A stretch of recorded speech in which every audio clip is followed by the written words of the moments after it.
One of the most popular questions that skeptics ask is the question, who created God? Now, I think there are really two responses to this objection.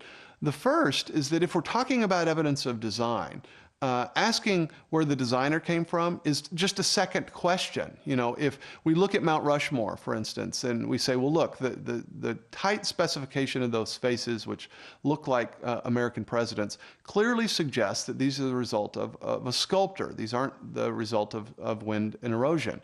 Now, somebody could say, okay, well, where did the sculptor come from? Well, that's a legitimate question, but it doesn't even address the initial claim.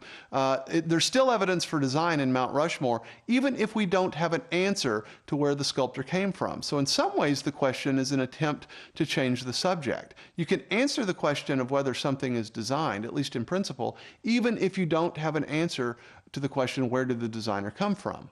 But there's really a second, more fundamental response to this question, and it's a theological response. If the question is, who created God?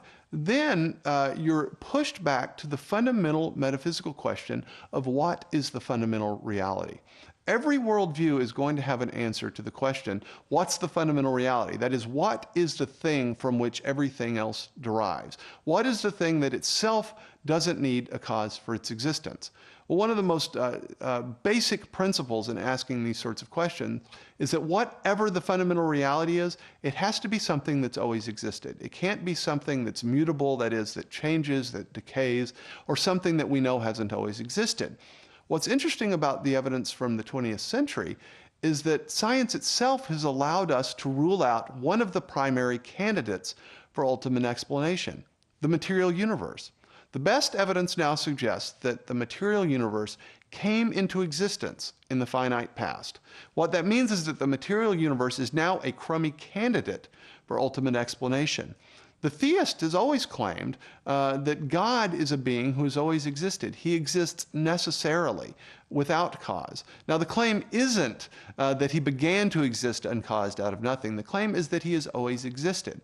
Well, there's nothing inconsistent with that claim. So if you're asking the question, what's the best candidate for ultimate existence, God or the material universe? Clearly, God is the best answer, the best alternative to that question.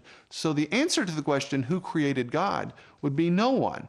God is that fundamental reality which has always existed and which himself does not have a cause.